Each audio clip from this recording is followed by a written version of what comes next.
teriak polisi arogan, tapi kontras YLBHI dan Komnas HAM diam saat Ade Armando dan 6 polisi dikeroyok massa. Ditulis oleh tim redaksi jurnal dari berbagai sumber. Di TNI, sehingga ke depan kalau ada orang melakukan pelanggaran HAM ya nggak apa-apa. Toh juga besok ke depan saya juga akan bisa mendapatkan apresiasi sebagaimana atau mendapatkan jabatan sebagaimana untuk Budi Harto mendapatkan jabatannya hari ini.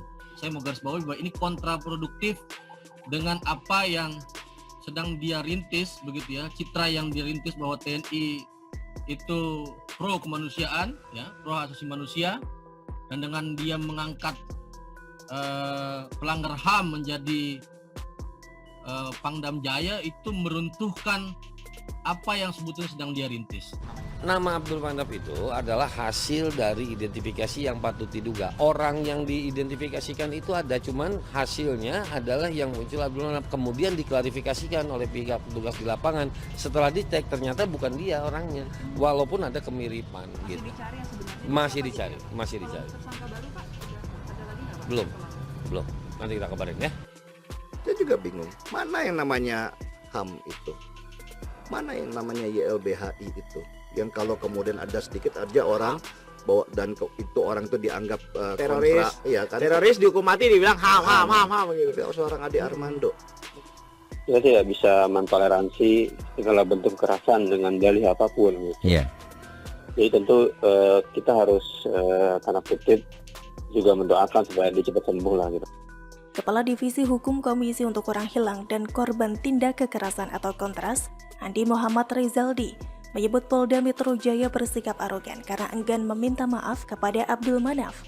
Abdul merupakan pria yang salah ditetapkan sebagai tersangka pelaku kekerasan terhadap Ade Armando.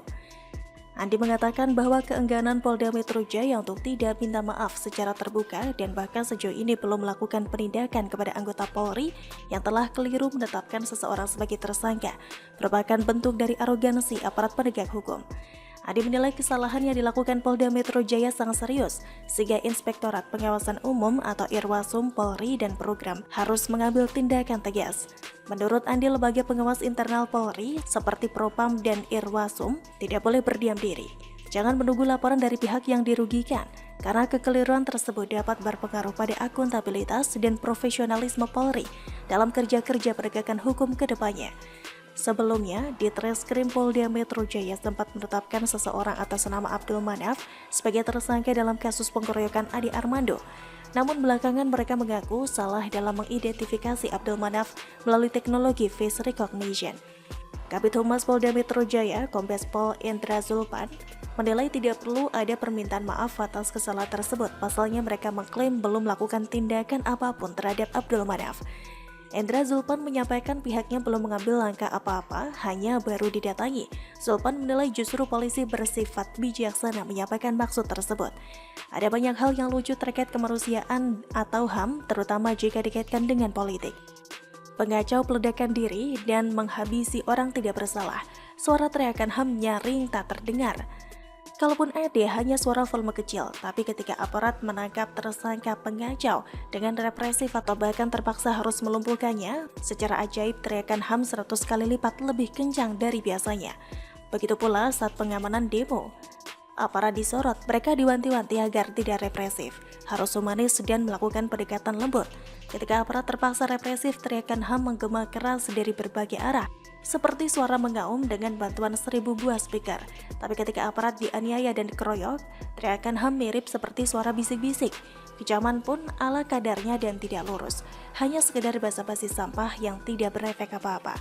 Kemana para pendukung kadrun seperti YLBHI, Kontras, dan Komnas HAM ketika aparat dikeroyok? Kemana suara kencang mereka ketika Ade Armando disiksa dengan barbar?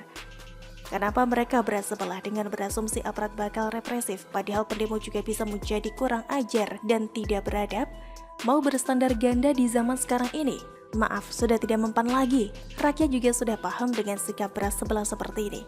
Nyaris jarang kita dengar kelompok di atas memperingatkan pendemo agar tertib dan tidak barbar. Mereka mungkin jarang memperingatkan soal HAM dan konsekuensi hukum yang mungkin akan dihadapi. Selalu aparat yang diperingatkan. Kalau tidak sanggup adil, lebih baik tidak usah cari muka ke media dengan menampilkan jiwa kemanusiaan kepada pendemo doang yang tidak beradab dan tidak paham HAM itu justru para pelaku barbar. Namun mengapa kelompok di atas justru buka suara? Jangan-jangan mereka memang pendukung kadrun yang tidak paham HAM yang teriak HAM? Bullshit. Bagaimana kalau menurut Anda?